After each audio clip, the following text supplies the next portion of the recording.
Good morning, and welcome to this session sponsored by the Cal Assessment Network. My name is Katie Destin. I'm the chair of CAN. CAN is a community of practice for all UC staff who are interested in assessment. Recent topics have included a discussion about the Employee Morale Survey, a session about the assessment tool called Retrospectives, and a presentation about the student data available on the Our Berkeley website. To view the materials from all previous sessions, you can visit the CAN B Drive folder. I'll put the link in the chat in a moment. As a reminder, this session is being recorded so that those who could not join us live can review the event later. I'd like to take a moment to remind you of the next CAN session coming up on Friday, June 5th at 10 a.m. It will be a Cal Answers demo with 3 members of the Cal planning team: Alfred Alipio-Jackson, Jenny Sue, and Anna Meister. You'll be able to see a demo of the new Cal Answers reports with the UC Path data and all the most recent releases. More information will be sent to the CAN listserv in a few days. If you'd like this meeting and future CAN events to show up auto-magically in your BCal, use the chat feature to let me know. I'd now like to introduce today's session. It is called Bringing Your Innovative Idea to Life, Creating and Assessing Pilot Projects. And I think pilot projects are a great idea. I've used this assessment tool a few times, and it has always led to a more fully thought out implementation. Your facilitators today are Colin Gerker, Jesse Arp, and Jan Crosbie-Taylor from the Berkeley People and Culture Achieve Together team. Please welcome them by using the applause button in the reactions area of Zoom. Take it away, Jan. Great, thanks so much, Katie. Good morning, everyone. Let's maybe start by having Colin go ahead and share your screen with folks, and we'll begin our PowerPoint presentation as we introduce ourselves. So my name is Jan Crosbie-Taylor. I'm an organizational change manager here at Berkeley in the People and Culture organization, formerly Central HR, as you all know.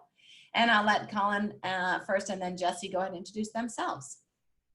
Hi, everybody. Colin Gerker here in Berkeley People and Culture. I'm the project manager for the Achieve Together campus rollout, a new performance development program for non-represented staff. I'm also our training lead, and it's so just lovely to have you all on this call this morning. To be able to do something fun like this on a Friday is really exciting and an honor and a gift.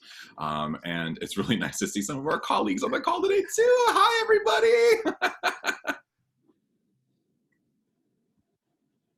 And Jesse? Hi, everybody. I'm Jesse Yarp. I'm also in People and Culture. Generally speaking, I am the jack of all trades when it comes to metrics and analytics. And I was brought on board for the Achieve program to do the assessment aspect of it. Okay, so I'll go ahead and wait for Colin to share the presentation with us. It's giving me your screen share is paused. I've never seen this before. One moment, please, y'all.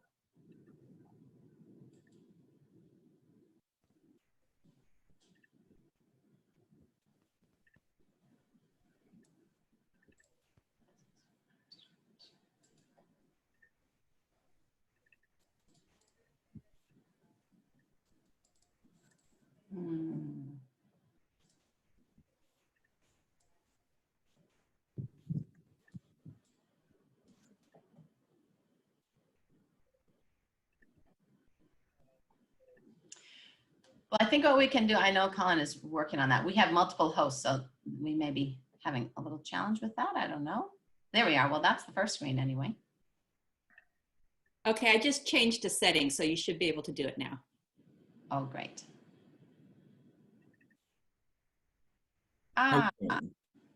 There we are.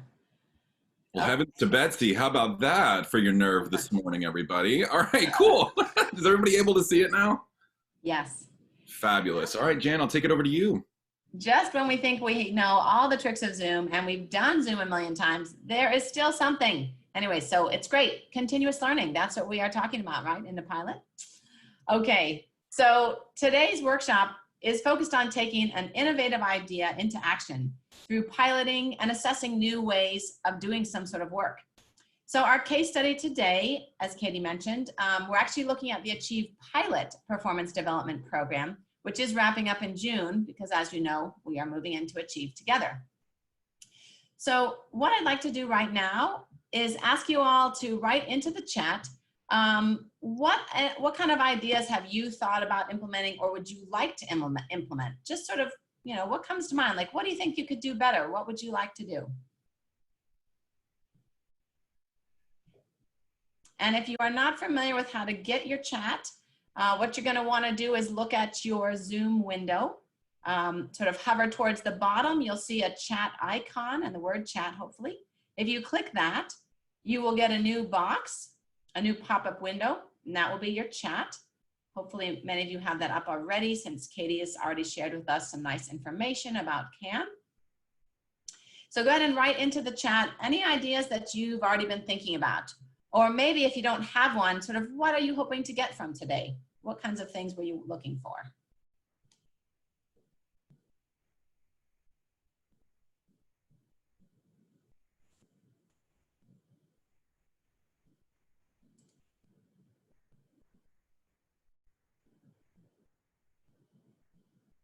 All right, your thoughts are starting to come in. That's great. So somebody says some support for a master's, supporting an MA, so creating a new degree, sounds like a master's degree in the department. Also a student help desk kind of models to do better services for someone. Train the trainer sessions, how to make those come about and sort of test that. That's a great idea. Streamline our approval requests, always a good plan. Streamlining processes. Somebody's looking at a pilot program for security. Virtual practicum, yes. I mean, we are sort of at a, the timing for this project was not coincided with COVID, but magically, the idea of piloting new things and new ways of doing everything has really, this was, Katie, you planned it magically, right? What we couldn't have come up with a better time. So I'll let you all continue to read some of your other ideas there, but there's lots of things clearly that a variety of different sorts of things that people are thinking about. And so we hope that we can give you some creative ideas and helpful thoughts about what your teams might want to work on as we go forward. So although today we're talking about a pilot, it's sometimes better to bring a change forward, even if it's not as perfect as you'd like, than to keep tinkering behind the scenes while people are suffering with something you know that is not good. So we really love Mark Twain's quote here. It says it perfectly. With that said, there are times you're going to want to use a pilot. So how does a pilot fit into this idea? So let's start, we're going to start today by looking at some terms that we're going to be using. First one, so what is a pilot? What do we mean by that? A pilot allows you to try out an innovation or a change with a limited number of stakeholders to see how they will respond and what will be needed to change, to support that change. The pilot can help you determine the viability of an idea. A pilot also allows the organization to manage the risk of the innovation and identify what challenges or concerns there might be prior to a full-scale rollout. And this would make us think that a pilot is always a good thing. Katie said she often does them, and that's wonderful, and often it is. But there are times when moving only some stakeholders is not an option. UC Path comes to mind for me as the change manager there, and that all stakeholders must engage at once. So absolutely, a pilot is great, but there are times when we can't do it. So now let's look at a couple other terms that we want to define. Colin and Jesse will help us with that.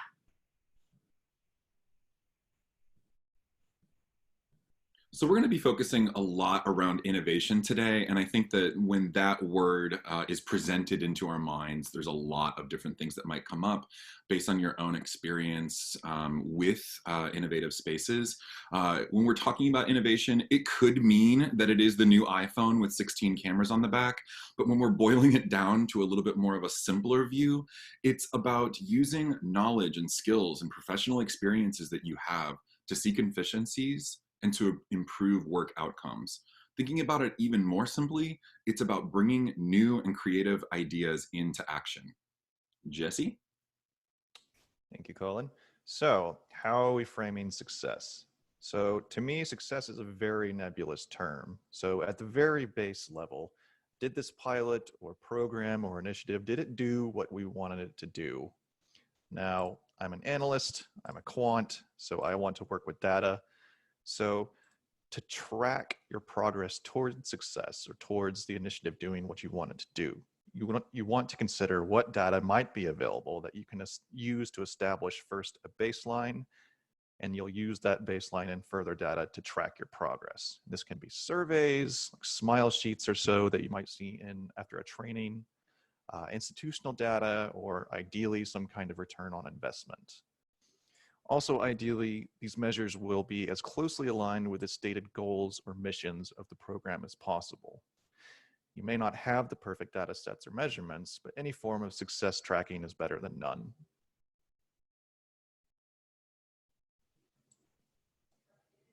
Back to Colin. All right. So a little bit of an overview of today's session. First by saying that great workplaces have great growth mindset cultures. And what that means is that we're always looking for ways to come up with new ways to do things better, but to also learn in that process. So today's kind of session is really kind of guarded and guided by our interest as an organization to continue growing, learning, developing, and supporting each other in that growth. So we did have the idea to come to you and say, here's what happened with the Achieve pilot, and here's a bunch of data, and here's what we think about it. And that could have been really fun, but we wanted to make it a little bit more active oriented in our space today. So while we're going to be using the Achieve pilot plan, its assessment, and what we learned about it, we're also going to be using that as a case study, as a reflective space for you to be thinking about how you want to build your own innovative idea and how you want to bring that into your world. So we will be really asking ourselves and answering some incredibly critical questions today.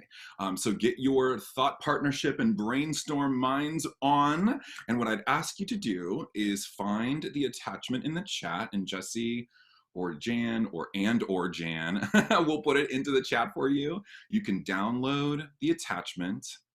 And we're going to give everybody multiple moments to do this. Some of you have already done it, so thank you so much. Some of you are doing that now, and we appreciate that. You're going to be using this template today as your action planner. Giving everybody just a few moments to do that. And just as a quick reminder for folks, if you have only one screen in front of you, you may want to go to the upper right-hand corner of your Zoom window and exit full screen so that you can maneuver around between us as a presentation, hopefully almost full screen, or you'll have trouble seeing stuff, and the document that we're going to have you go back and forth and look at.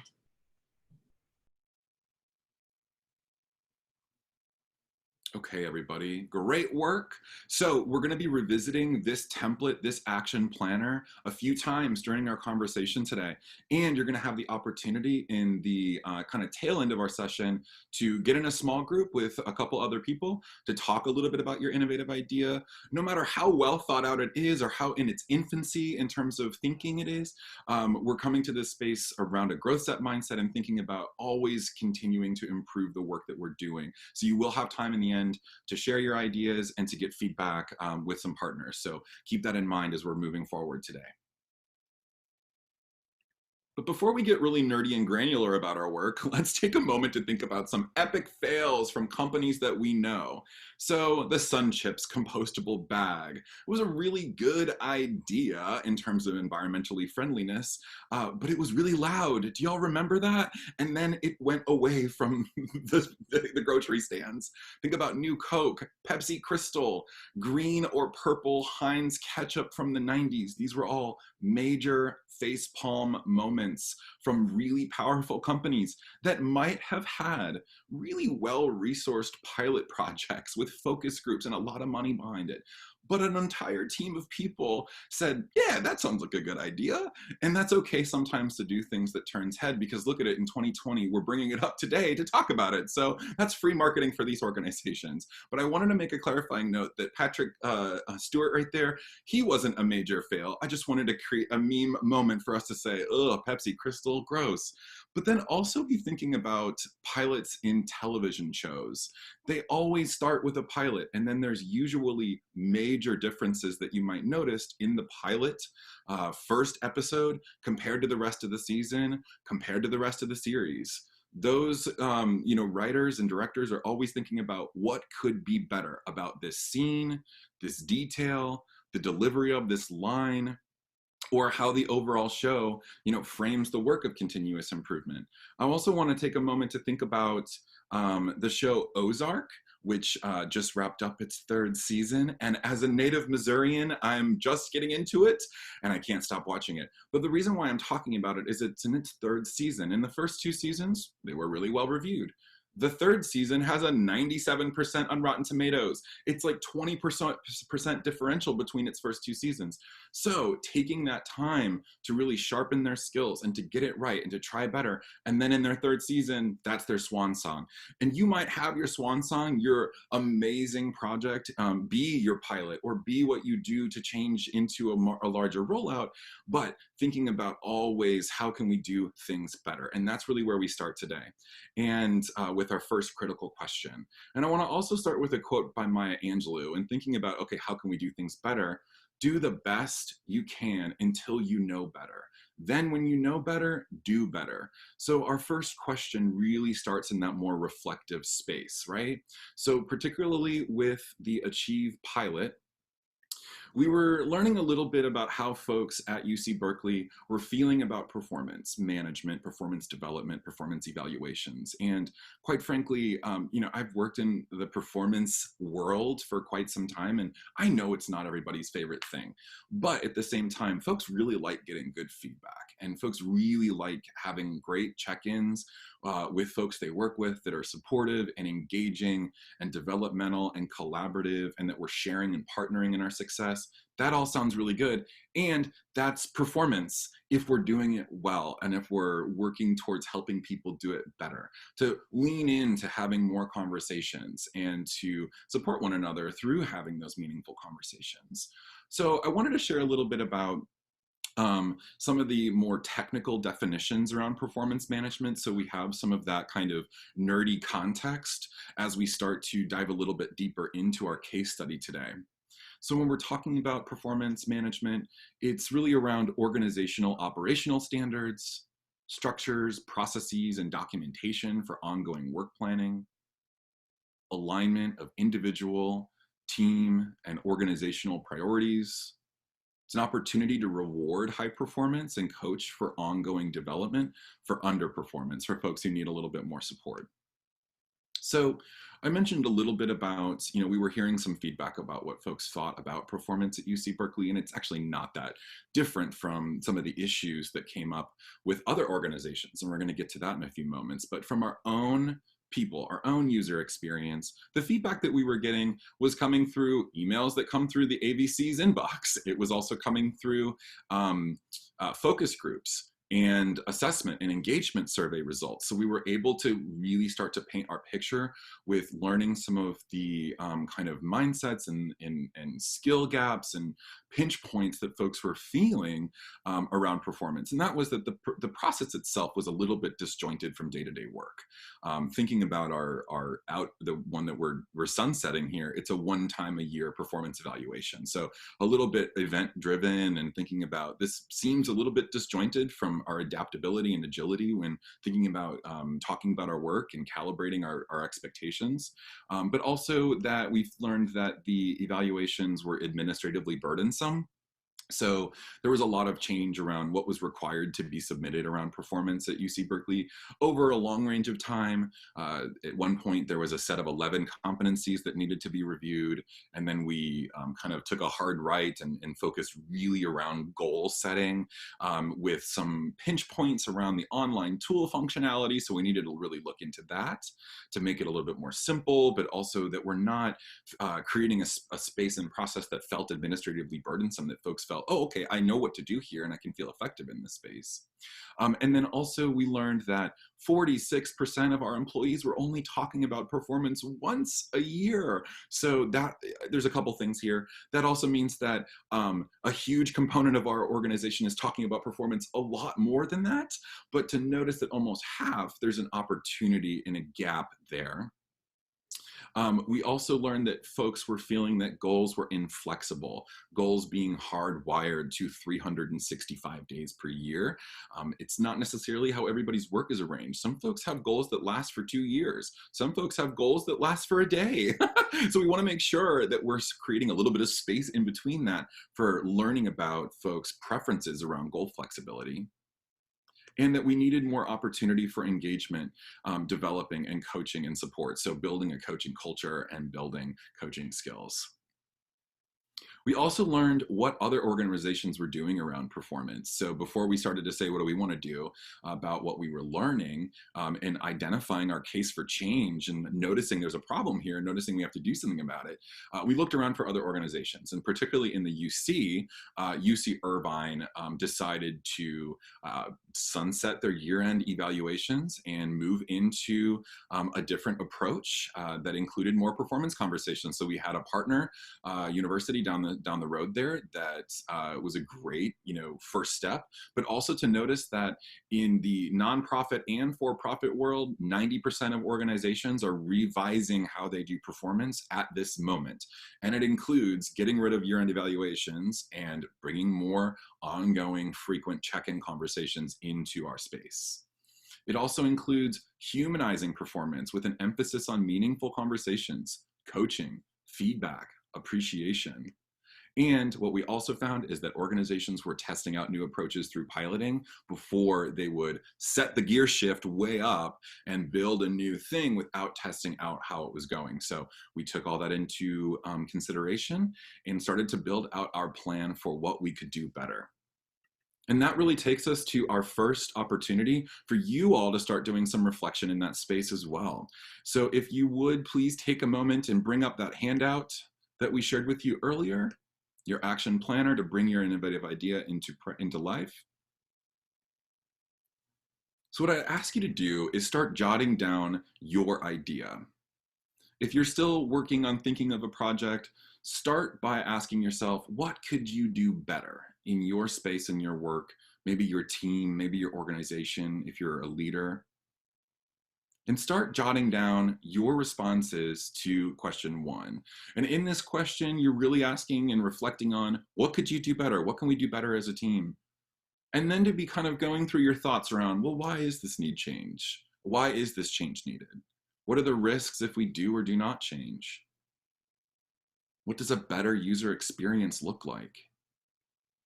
And thinking about what are other groups doing out there? What are some of the best practices? What do we know right now about those better practices? And I put better practices because we say best practices, but it's like, well, what is the best? It's like, we know some better ones out there. So start thinking about what are those better ways of working. And we're going to take a few moments for you all to do that reflection, about 3 minutes. So keep yourselves on mute here and take that time to start reflecting and answering the section for question 1. We can start wrapping up our kind of final thoughts there on question 1 section, and there will be time to revisit this. We're going to be continuing to kind of build out our plans. And with that, I'm going to be passing it over to Jan, who's going to be talking about the next critical question. Thanks, Colin. So now we want to ask, what is the strategy for bringing our innovation ideas to life? So we have a great idea. What are we going to do with that? So the Berkeley People and Culture team decided to bring interested parties into a working group to help create this new performance program. And this group would help us to define the program, to ideate about some possibilities and what the improvements might need to be or what they could look like, to create the prototype, and then to test the ideas of that prototype, i.e. creating a pilot. And so the working group reviewed best practices, industry standards around performance management, as Colin had mentioned. We looked at reports from the Ombuds office because, of course, challenges around performance often land there, and it's a great source for this particular content. And then we also looked at the UC employee survey information. That's, for example, where we got the number that Colin referred to as 46% of our employees only talked about performance once a year.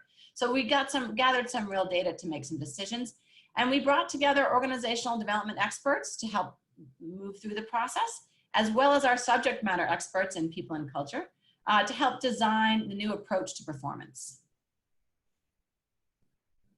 And so what did we want to design? What did we come up with as sort of the design for our pilot?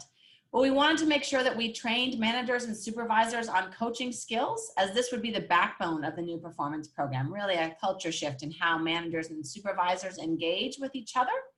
And in the coaching culture is where we were headed. We also implemented the 3 check-in conversations that included guided questions, and also looked at not only performance, but also managers' support of employees. How can managers support their employees to be able to be exceptional or stand out? Doing away with the year-end performance evaluation seemed like something that was definitely something we wanted to do. And then to design performance indicators that would be transparent, so everyone would be very clear about what they were, and that they related to the employees' job duties, to employees' goals, to collaboration at work, and also innovations. So a much wider scope than we had most recently had around goals only. And to create a new flexible framework for goal setting, as Colin was describing. So we decided that would be an important feature. We also knew that there would have to be some sort of new way of determining and looking at assessment.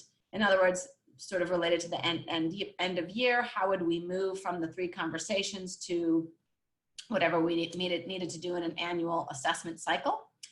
And then finally, to be building a new online check-in documentation tool, an easy to use, the user experience aspect, that we wanted a way and needed a way to capture things, but we wanted it to be simple and something that people would easily complete.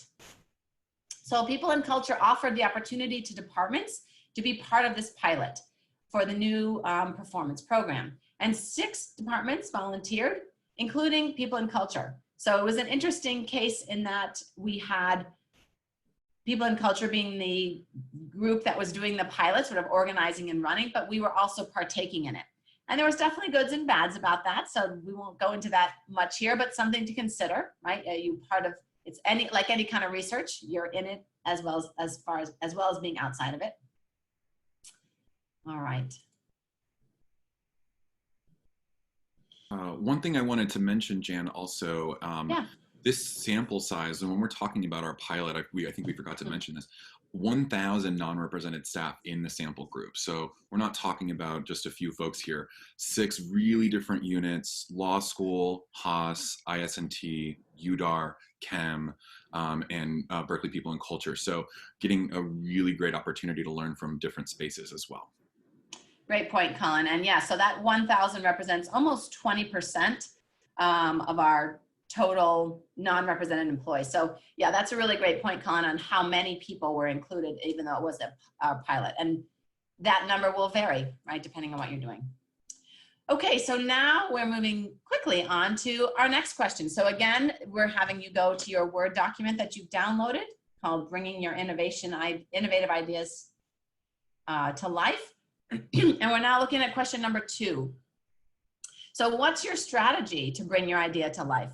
So think about these things. What needs to change, right? What is it that you're actually hoping to affect? Who will be your sponsor? The person who sort of has the authority to lead and move it forward. But then also, who is going to be needed to support it and to make it effective? Sometimes that is not necessarily from the top down. I think that's an important thing to think about. You do want sort of a leadership sponsor, but how do you also engage other people? There are what we call in the change world, well, they're not called movers and shakers, but they kind of are influencers. People who don't necessarily have influence from an authority and hierarchy perspective, but have a great influence on your success. And so thinking about those kinds of folks. What resources are you going to need? Who will be involved in the planning and execution? Those could be same or different people. And who will be affected by the change directly or indirectly? So let's go ahead. I'm going to give you again our 3-minute time to look at question number 2 and write your ideas down there. Okay, so let's go ahead and move forward. So we just talked about strategy, sort of thinking about the kinds of things going forward, what you think, how you will create this project or pilot. But the other thing that you want to think about is some ideas of what is your success going to look like. And we're going to talk about a couple aspects of it. But first, so in a pilot, we want to embrace the good, the bad, the ugly. These are opportunities for improvement. And we need to set some goals for what we think success will look like. In the end, that could be very different, but having some sort of road to go down, at least to begin, and sort of imagine what we are hoping for in the future is really helpful, because then you have something to benchmark against. It could be completely 180 degrees different, or it could be really close. Either doesn't matter, but you want to have some way to sort of, go down a somewhat defined path. So specifically for this project, we believe that success would include embracing a coaching culture and having a well-received growing as a coach class, because the class was sort of the first step in making that cultural change and embracing coaching on campus.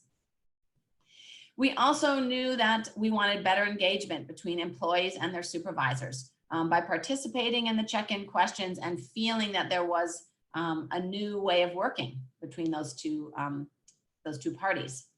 We also want to make sure that the online check-in documentation tool that we used was easy to use, right? Clear, didn't need a lot of explanations. Also some role clarity around developing and managing performance. In the past, it was very much expected that managers or supervisors were sort of running the process, which is true, and so, sort of the ultimate responsibility. But for example, emails often went out to managers about doing performance. And we made sure that our managers were hopefully had materials they need. But one of the things that we really wanted to change, and this again, it's an attitudinal change, but that we wanted it to be a much more participatory process, that our employees would equally know that I know what the achievement criteria looks like, right? And where to find it. And that on our website, we would have information for both managers and employees to see essentially the same ideas about, why do we do performance, all those kinds of things. So that is what we mean by role clarity and sort of developing and changing the attitudes around both managers and employees coming to performance as sort of relatively equal partners, if you will.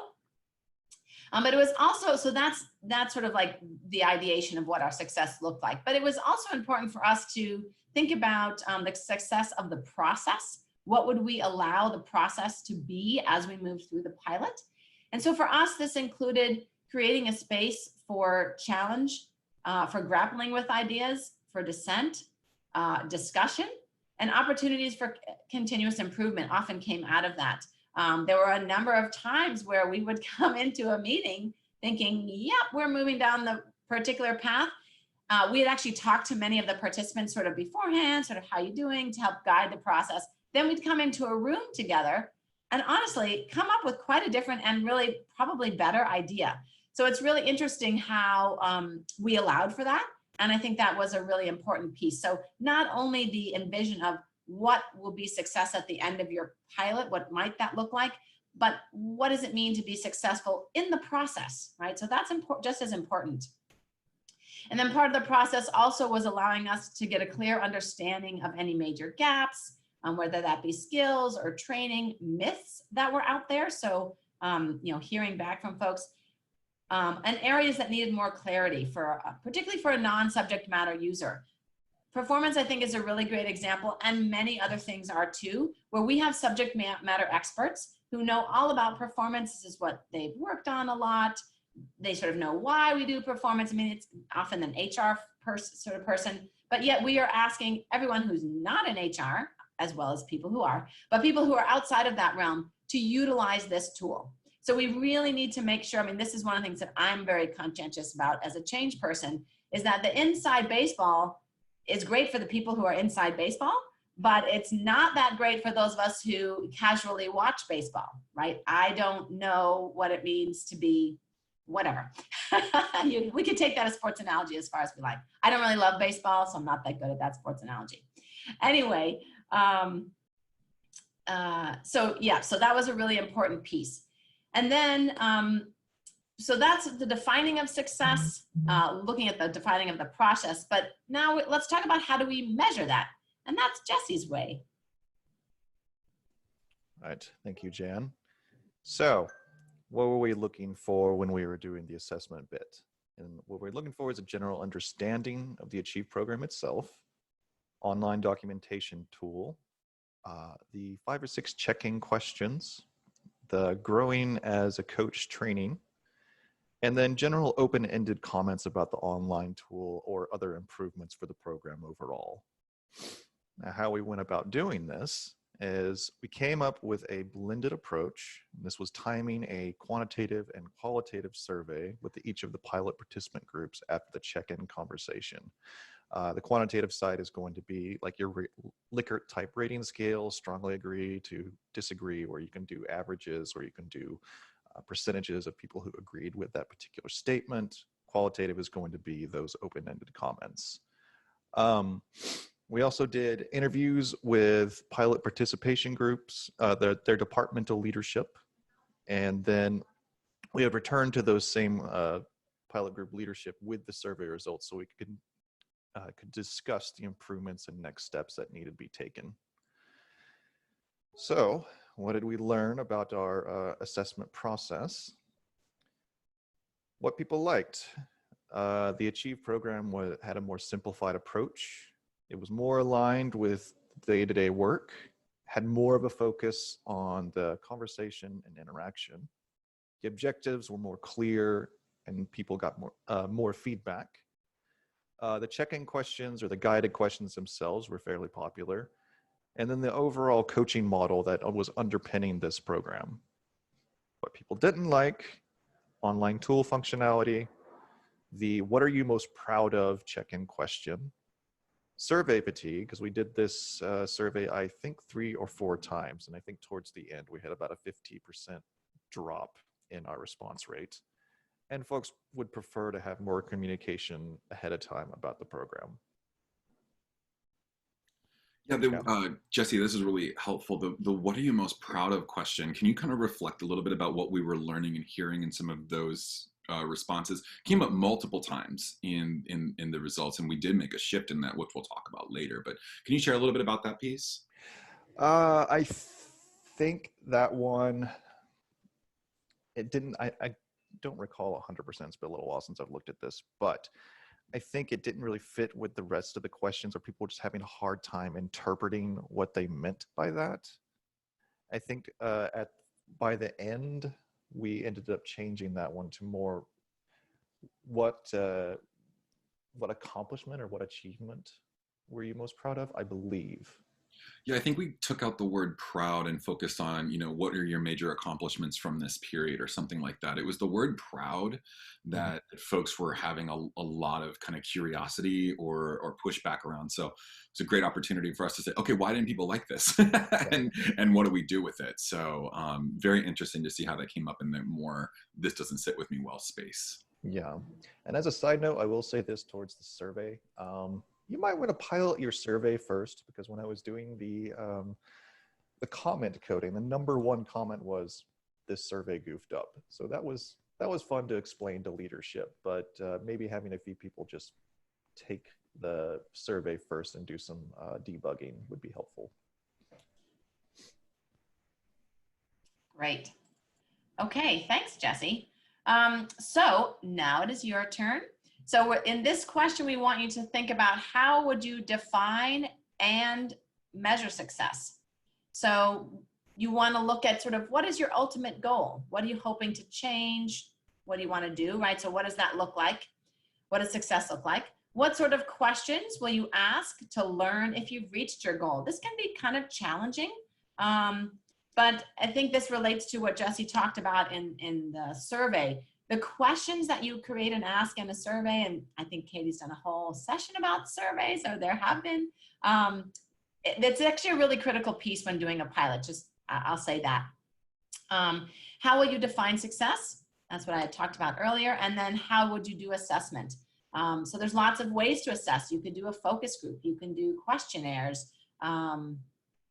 You can sort of look at data. Sometimes it's looking at the back end data. So all those things. All right, again, we're going to give you 3 minutes. So go ahead on over to your Word document, bringing your innovative ideas to light or to life, either one. And we'll give you 3 minutes. So go for it. Okay, coming on back. I have to say, as I was watching the timer, it made me think about our 20 seconds for washing our hands. We're doing a lot of timing. Who knew that 3 silent minutes seemed maybe long to you, maybe not long? Anyways, over to you, Colin. Thanks, Jan. This is my favorite slide of the presentation. For Parks and Rec fans, you're going to be loving this, especially for those who looked at the reunion show last night.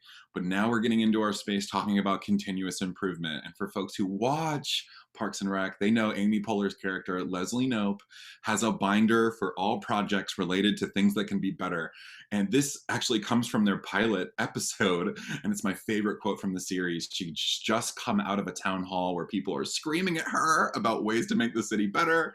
And her quote is, "So what I hear when I'm being yelled at is people caring loudly at me." And I think that's a really nice mantra, right? And thinking about how we can have resilience and fortitude, really, to do the great work that we do, because sometimes things get challenging, right? But doing something innovative is a labor of love, that fortitude and resilience. We really believe in doing this work in people and culture, and to make our performance process better. And we really did look forward to learning ways that we could do better and make the overall experience more effective and favorable for folks. With takeaways from our assessment analysis, we came away with a lot of wins that we were really excited about, but also many, many, many opportunities for improvement. And another wonderful meme making its presence known today, one of my favorites, Morpheus, Lawrence Fishburne, y'all.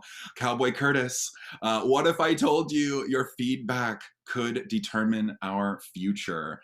And I think that that's really kind of the way that we look at this, particularly in this pilot project, but really everything that we do in our space. And we learned some really great recommendations for improvement from the participants themselves through reviewing survey analysis, from reviewing emails that came in and talking to passersby on the street who are going through that and sharing and connecting and engaging. But folks were really looking for more guidance around the actual check-in conversation flow. So what am I supposed to put in the online form, and what am I supposed to talk about, and when do I do that, and what am I supposed to prepare for, and how do I engage during, and how am I supposed to follow up after? So we were also hearing feedback around having more tools, resources, and training around performance management.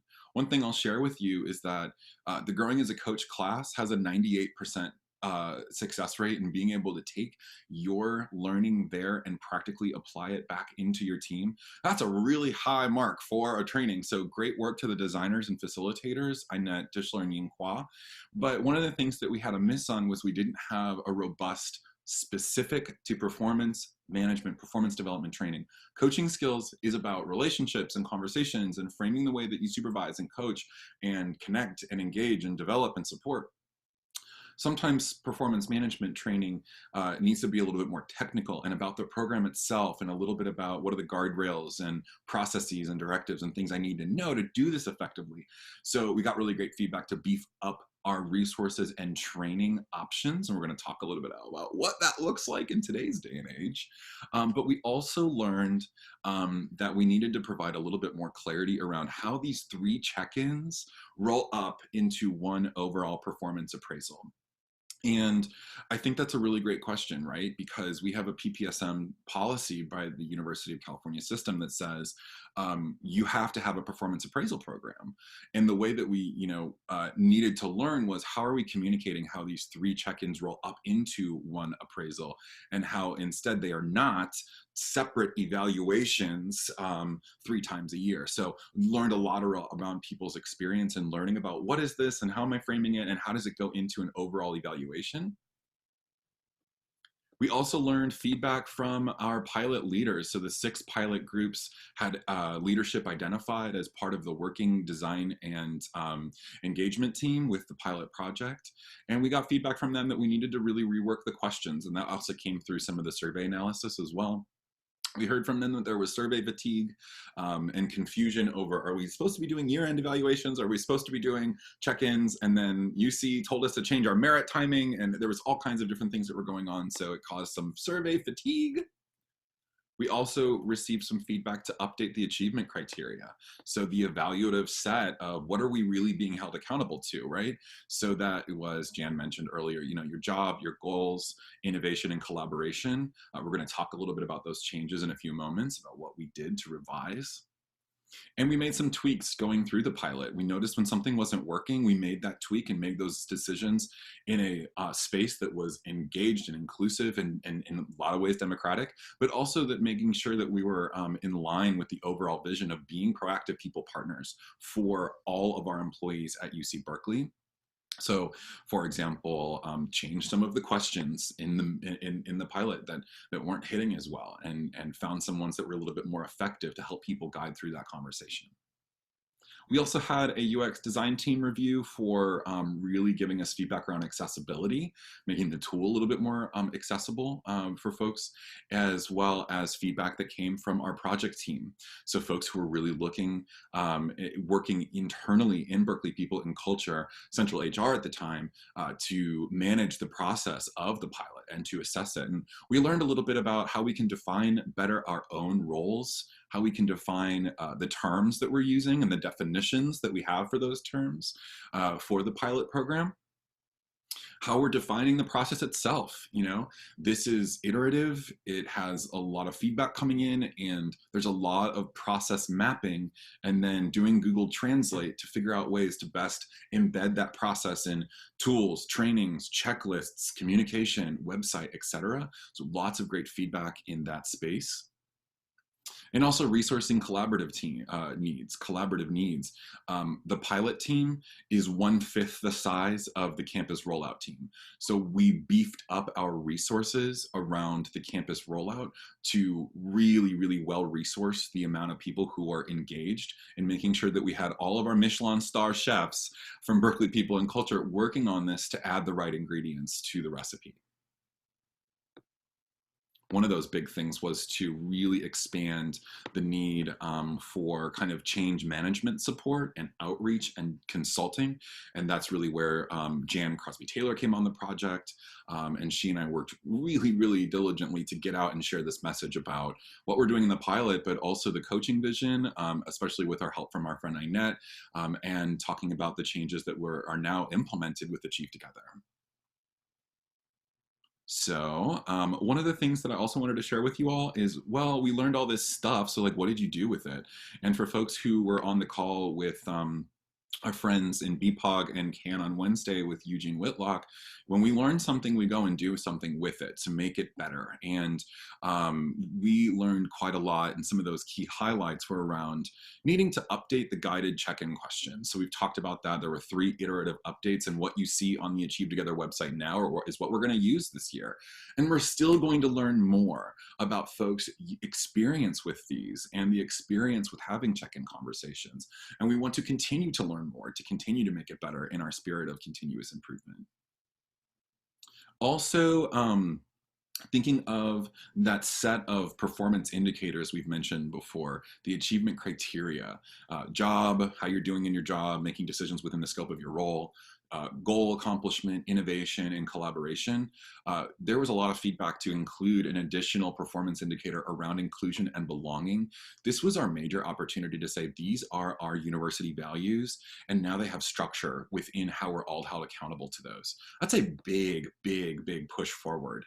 And what this also does is it helps us as a community recognize that we're all responsible for inclusion, belonging, diversity, and equity, not just those that have it in their titles and their role, not just just those that work in the inclusion and equity office. Those are our subject matter experts and our leaders and champions on campus. And we're part of that community, and we're part of those responsibilities as well. We also made the achievement criteria tool itself that set of behavioral indicators that would let you know how you're doing in your role around those 5 areas. We made that public so folks can have access to it. It's on the website right now, and it's supposed to be used as a tool for identifying how you're performing, to use as a tool for planning around performance. Okay, as a manager and as a direct report, thinking about, okay, I'm noticing I need to improve in these areas. Now you have that language to plan out what your next steps are going to look like. It's also a tool to discuss performance and how things are going. It's also a tool to evaluate performance. So it creates really nice guardrails for our expectations at UC Berkeley, not just for all non-rep employees, but also for what supervisors and managers should be held accountable to as well. So again, going back to that piece we learned, provide more definitions around role clarity and put it public. So we've done that.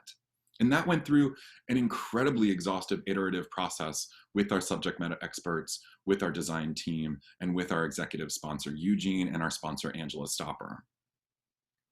We also expanded the amount of time you can have the check-in conversation to 60 days. We have 305 L5 units, and there's no one perfect time to do it, but we all know it's better for us to get good feedback on an ongoing basis.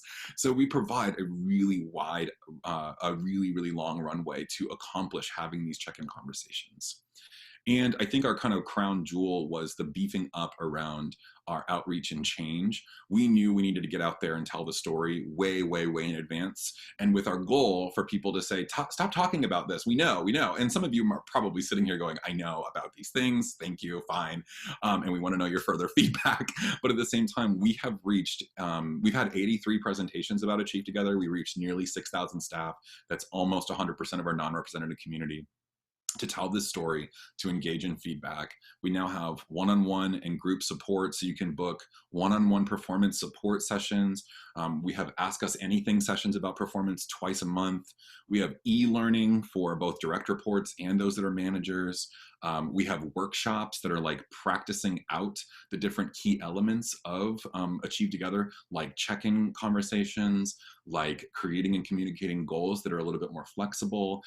We've trained 30 staffers at UC Berkeley on bringing that learning into spaces within intact units. We've trained almost 50% of managers on the UC Berkeley coaching model, Growing as a Coach. So we heard that feedback and we said, we need to do more to address the skill needs, as well as to build out resources. So we continue to build out resources on a day-to-day basis. We have the stand-up structures for Achieve Together's learning, and now we're starting to build out micro-learning, so more like nuggeted chunks, little bite-sized chunks of things that you can learn to be more effective. Particularly, we built out 2 around setting goals in uncertain times and having effective remote performance conversations.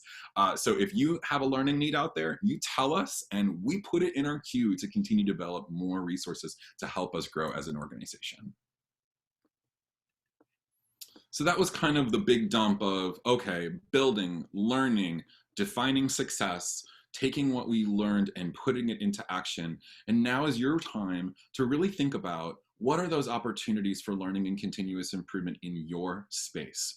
So taking a moment to open back up your action planner and going through our Q4 in our worksheet, taking about 3 minutes to do that.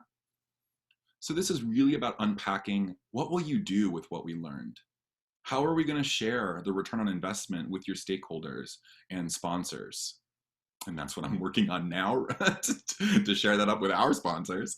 How will you conclude the pilot and figure out moving forward with what you've done, what you've learned? Oh my gosh, a first typo! How will you conclude the pilot and move forward with what you've learned? There we go.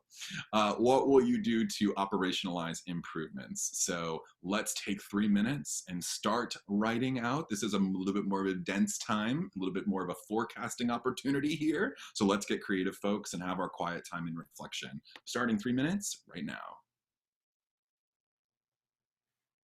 Okay, start finishing up your last thought, and we're going to transition into Jan putting all of you into lovely breakout groups where you can learn and share from one another. Go ahead, Jan. I'm off mute. Great. So don't put your document away. We're going to actually have you all use that. So we're going to split you off into groups. And I think actually Jesse, Colin, Katie, and I will also be with you in your groups. Some of you will have ideas, some of you will not. So we're going to give you 15 minutes. The idea is that it's a few minutes for each person to talk, but if somebody is in the group and says, you know, I just don't have an idea, that's okay too. You can be the reflector and sort of reflect back on people's thoughts. And one of the ideas in sort of sharing, you know, bringing your idea to light and sharing it with others is so that others can say, hey, what about this? Because it's amazing, I'm sure you know this, but the perspective of someone who we think is even very similar to us can really bring us a different perspective and something we didn't think of because we're sort of in the weeds with it. So Katie is going to be my co-pilot here. And when you're ready, Katie, let's go ahead and break us up. Wonderful, wonderful. So thanks y'all for engaging in that activity. Many appreciations, sunshine, and sparkles to you all.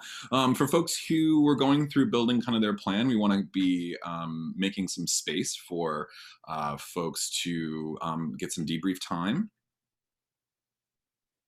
Okay.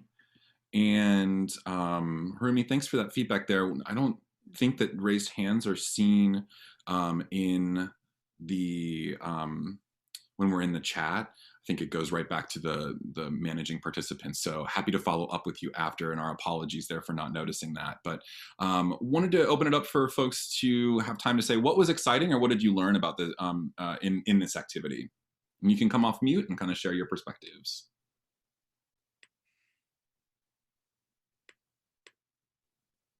I'll go first. My name is Donna Seward. Hi, Donna. Thank you. And I was in, I happened to get a charge from the breakout room as an activity. I think it's a lot of fun.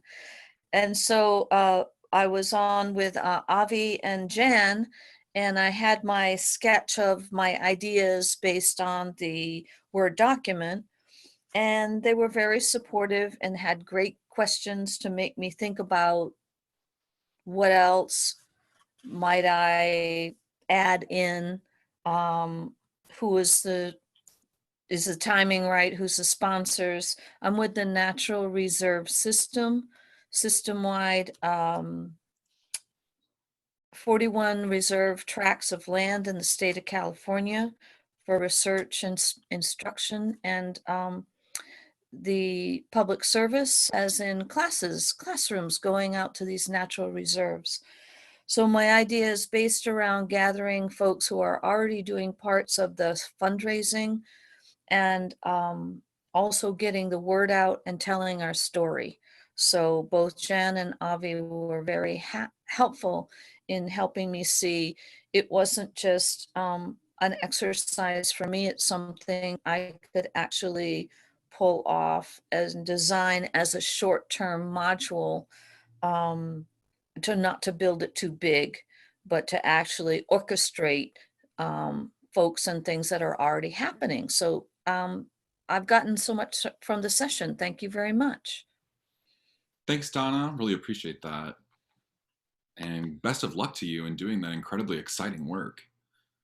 Anything else that was exciting or that you learned while you were doing this activity?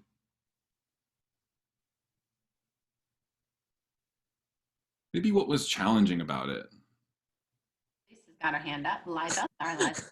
Sorry, Liza, I what didn't was want to challenging? talk over anything. So I think the challenging thing for me is, you know, like I was in a little room with Pam. Thank you, Pam, so much for your feedback. And I kind of I talked through what I was thinking about for, you know, this activity. And I think the hard thing was answering the questions that came up in that room, just because in my situation, a lot of the kind of politics around my project are a little tricky. So it gave me a lot to think about in terms of like just being careful. Yeah, yeah. I mean, it definitely starts to give you a space to build your map. You know, where is our destination? How are we going to get there? And oftentimes there are those road bumps and politics that come up along the way, crossing state lines. So appreciate that kind of vulnerability and sharing that this is challenging to kind of build out this plan. So thank you. Anything else that you liked or that you learned or that was challenging about the activity today? We're actually down to just about 18 of you and 4 of us. So we have a pretty small group, so feel free to just speak up. Maybe you want to share anything in that you might have written down in your plan or anything else. Well, hi everyone, this is Jorge.